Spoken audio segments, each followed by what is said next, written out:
Dalawa namang hinihilalang hold-upper sa bus ang patay matapos mabaril ng isang pasahero na isa palang pulis. At nakatutok si Athena Imperial.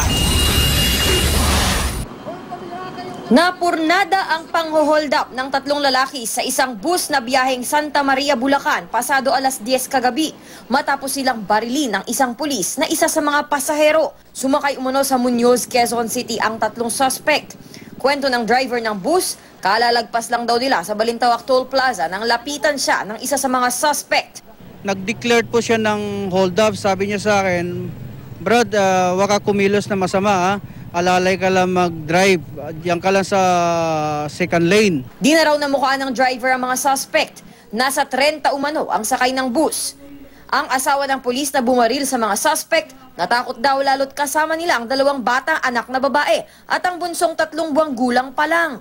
Maging alerto ka. Kasi pag ganito po kasi na kailangan presence of mind lang po talaga. Talaga na nagdadasal kami na sana walang mangyari, ganun. Dalawa sa mga suspect ang namatay sa loob ng bus dahil sa tama ng bala.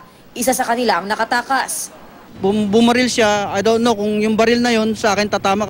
Isang babaeng pasahero naman ang tinamaan ng bala pero di pa matukoy kung kaninong baril galing ang bala. Habang tinatanggal ko na yung SIM card, bigla na lang ako nagulat na may kaputukan. Nung marinig ko yung putok na yun, lumayas sa harapan ko yung hold-upper. Tapos yung mga anak ko, pinayuko ko.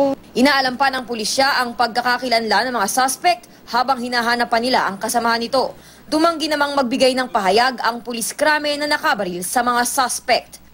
Athena Imperial, nakatutok, 24 oras.